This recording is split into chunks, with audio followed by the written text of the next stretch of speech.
안녕하세요. 꼬마 한의사 김진아 원장입니다.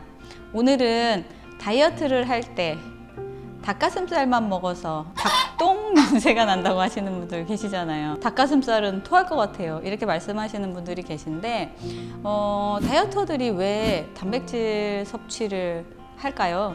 필수 영양소를 보면은 탄수화물, 단백질, 지방 이렇게 돼 있잖아요. 단백질은 몸에서 세포도 구성을 하고, 그다음에 이제 머리카락이나 뭐 이제 근육이나 이런 것들이 구성 성분이 되고, 뭐 DNA 이렇게 유전자 물질들도 만들어내는 거고, 아주 핵심적인 역할을 하는 거예요.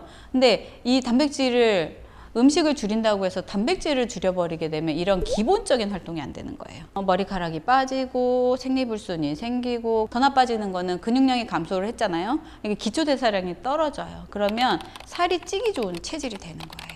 우리가 기초대사량이 많아야 가만히 있어도 숨만 쉬어도 빠지는 에너지들이 많아지는 거잖아요. 그런데 근육량이 줄어들면 기초대사량이 줄어드니까 악순환이 되는 거죠. 그래서 이제 단백질 섭취가 꼭 필요하고, 여러분들이 다이어트를 하는데 내가 도저히 먹고 싶은 마음을 어떻게 못하겠다, 통제가 안 된다 그러면, 물론 물 한 잔 먹고 안 먹을 수 있으면 제일 좋지만 달달한 것들을 먹고 이게 단백질을 먹어줘야지 되는 거예요. 아주 중요합니다. 그러면 단백질을 얼만큼 먹어야 될까요? 자기 체중에 운동하는 사람들은 한 1.5배를 곱해가지고 그만큼의 단백질이 하루에 필요한 거고, 저처럼 운동을 아주 잘 안 하는 사람들은 1배, 그거를 하루에 나눠서 먹으면 되는데, 네. 70kg다. 70kg다.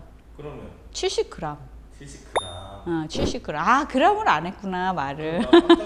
그램으로 먹으면 됩니다. 단백질이 분해되는 과정에서 질소 화합물이 생기는 거예요. 질소는 몸에서 배출이 될 때, 소변을 통해서 이제 배출이 될 때 칼슘을 가지고 빠져나간다고 그래요. 그러면 아시다시피 뼈는 칼슘이 기본적인 거잖아요. 우리 일부러 칼슘제도 먹는데 뼈를 녹여서 나갈 수 있다는 거죠. 그래서 골다공증의 위험이 생기는 거예요. 그래서 너무 과하게 먹는 거는 좋지 않다. 얼만큼 먹어라? 자기 체중의 1.5배 아니면 1배. 자기가 알잖아요, 내가 어느 정도 운동하는지. 근데 생각보다 적게 먹어요, 우리가. 특히 이제 한국 사람들은 매 끼니에 고기가 있지는 않거든요. 그리고 뭐 두부나 낫또나 뭐 이런 것들이 매 끼니에 있지 않잖아요. 아주 챙겨 먹는 사람들을 제외하고는. 그러다 보니까 실제로 단백질량은 부족할 수밖에 없어요. 근데 이제 단백질이 풍부하기로는 육해공 다 있잖아요.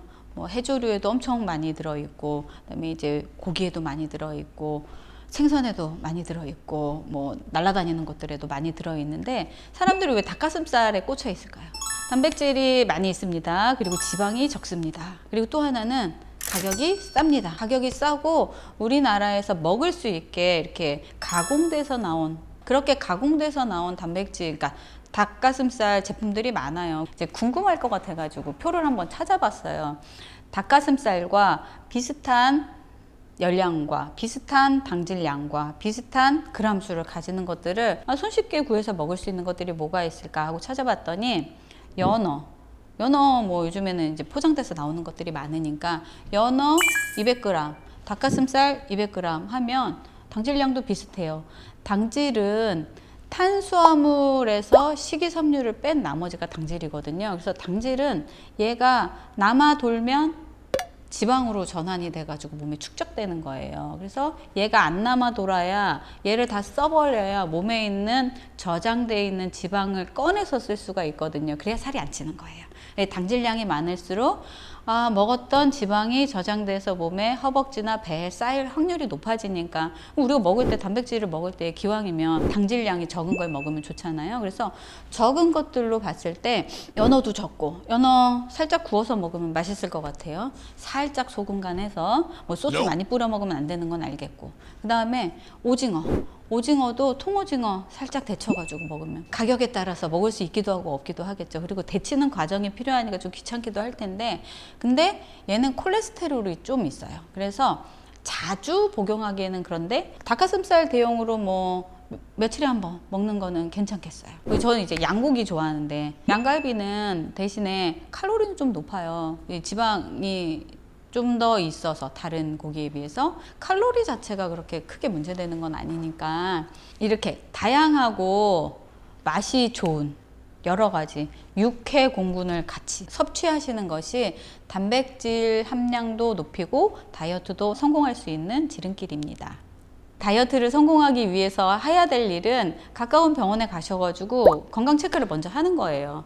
체크가 안 된 상태에서 이거저거 하다 보면 실패할 확률이 높기 때문에 한 번 성공을 해서 그거를 쭉 유지하는 게 필요하잖아요. 다시 실패하면 못 하는 거예요. 그러니까 병원에 내원하셔서 체크하고 필요한 다이어트에 대한 지식과 그 다음에 코칭을 받고 그러고 나서 다이어트를 시작하시기를 추천합니다. 그러면 성공 확률이 좀 높을까요? 오케이. 혼자 실패하는 경우도 너무 많아요. 그리고 상담을 받았다고 해도 정해진 대로 또 따르지는 않거든요. 자꾸 실패를 할 수가 있지만 본인이 알아요. 내가 실패한 원인이 뭐다. 혼자 상상하는 것보다는 코칭을 받는 게 훨씬 좋습니다. 다이어트 매번 실패하는 사람들은 실패의 원인을 인정하지 않는 거예요. 근데 남이 이렇게 콕 집어주잖아요. 아, 너 물만 먹은 건 아닌데.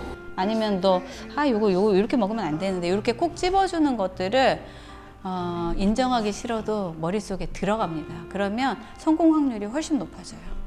당신의 건강한 다이어트를 응원합니다.